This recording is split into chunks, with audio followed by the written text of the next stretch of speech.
If you look at Isaiah 33:6, the fear of the Lord is God's treasure. It's His treasure that He's given us to keep us from walking away. Jesus delighted in it. The love of God woos me to Him. The fear of God keeps me from walking away from Him.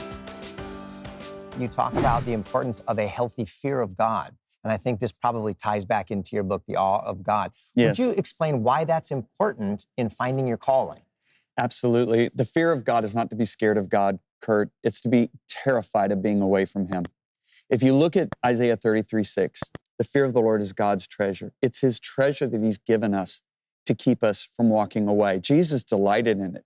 And if you look at Paul wrote that we work out our salvation with fear and trembling, not with love and kindness, with fear and trembling.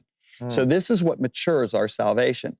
If you look at Solomon, David raises Solomon to walk in the fear of God. As a result, you have all these benefits that come, the Bible shows, of walking in the fear of God: wisdom, understanding, right?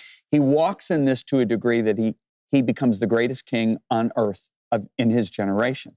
But what happened? He lost this fear of God. He started thinking he could do things that God said he shouldn't do. Right. And he marries all these women. His heart turns from God. And what do you get? You get a gift. You know what that gift is? The book of Ecclesiastes. If you look at, Solomon says, what goes around comes around. Nothing can be improved. The day you die is better than the day you're born. Who writes this? A jaded, cynical man. Do you know how many times I've been in green rooms, Kurt, and I've watched people in ministry for 30 years? They're jaded, they're cynical. Why are they jaded and cynical? Because they lost their healthy fear of God. Ooh. So the fear of God, the Bible says, endures forever. If you look at Psalm 19, the fear of the Lord is clean, enduring forever. Lucifer led worship in heaven. Lucifer led worship in heaven. Can you imagine? Oh my gosh. And yet he doesn't have the fear of God. He doesn't endure. A third of the angels don't have the fear of God. They don't endure. Adam and Eve walked in the presence of His glory. They didn't fear God. They didn't endure in the garden forever. We have to understand the fear of the Lord is the love of God woos me to Him. The fear of God keeps me from walking away from Him. I had one of the most well-known evangelists in the 1980s who had went to prison for 5 years. And he had read the first book I wrote, and he asked me to come visit him in prison. So I walk into this federal penitentiary. Here is one of the most famous men on the earth, all for the wrong reasons. He was on CNN headline news every single night, and we didn't have any other forms of media back then. It was the thing everybody watched. They put his trial on. He was 5 years in the penitentiary. I'll never forget when he sat down with me and he said, "John, did you write this book?" I said, "Yes." He said, "We have so much to talk about. This book has so touched my life." He said, "This prison wasn't God's judgment on my life." He said, "It was His mercy." He said, "If I would have continued the way I was going, I would have ended up in hell forever." I went, oh my gosh. Wow. So when he shares the whole story, how the first year in prison, God sent a man in to deliver him from all the junk that was in his life. And he said, there was a lot of it. He said, when he told me the whole story, I said, I got one question. And this overrides all my other questions. When did you fall out of love with Jesus? At what point? And he said, John, I didn't. And I said, what? What do you mean you committed adultery 7 years before you were sentenced to prison? You just admitted how wicked you were. What do you mean you didn't fall out of love with Jesus? And he looked at me and he said, I didn't fear God, John. And he said, I love Jesus, but I had no fear of God. And he said, there's millions of American Christians like me. They love Jesus. They don't have the fear of the Lord. And yet that's what matures our salvation. Yeah. Wow. That's so important. I've often thought that it's the fear of the Lord that keeps me walking with Him. And it's not a terror of Him as an awful monster, but I don't know how else to say it. My heart is so filled with gratitude for what He's done for me on the cross. And it makes me shudder to think of what I would do without the Spirit of God living within me. And so it's both. Are there both healthy fears? And it's also Are there healthy fears? fear. Yes, this is the problem. We've put all fear in an unhealthy bucket. Yeah. Right? We had no fear. Remember that campaign in the 90s, right? Yeah. And we have all this self-help to remove all fear. There's healthy fears. The healthy fear of not being mauled by a mother grizzly bear will give me the wisdom to not mess with her cubs in front of her. The healthy fear of not falling 2,000 feet to my death will give me the wisdom to not walk too close to a cliff that drops 2,000 feet.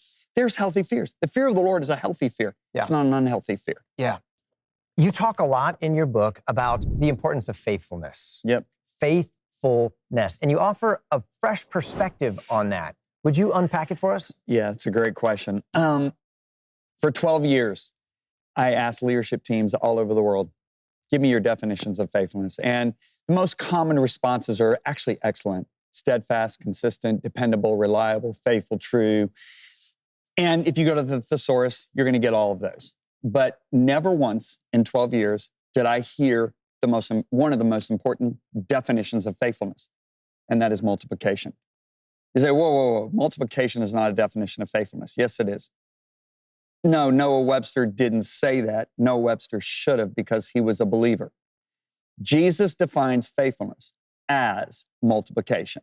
Now, I'm going to share it with you. If you look at the parable of the talent, you have the guy that does, that basically goes from 5 to 10, 2 to 4. That's multiplying.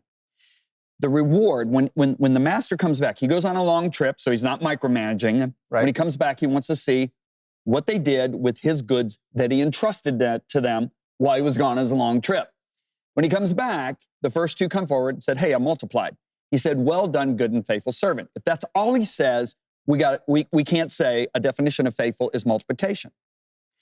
The next 3 words are amazing. You were faithful. Both guys, 2 verses. You were faithful. Wait a minute. There's no other virtue, description, there's no other action described in this parable other than the fact he went from 5 to 10 and 2 to 4. Mm-hmm. Jesus directly connects faithfulness with multiplication. You can't slice this pie any differently, okay? He literally says, you were faithful, thus directly connecting faithful with multiplication, because he didn't say in the parable he was dependable, faithful, he was reliable, all this. He said, you went from, what's God's first commandment to mankind? Be fruitful and multiply. He isn't just saying have babies. He's saying anything I entrust to you, return it back to me multiplied. Jesus is amplifying out that first command. So how this all began is when I was in my 50s, I was 50th year. I came in from playing a round of golf. Everybody was gone in my house. I went down to the basement, started reading the book of Daniel, and all of a sudden, the Spirit of God filled our entire basement. And I heard God say this, you have been faithful with the English-speaking community. I want you to get your resources in the hands of every pastor in the world that can't afford them. I went, oh, what? Okay.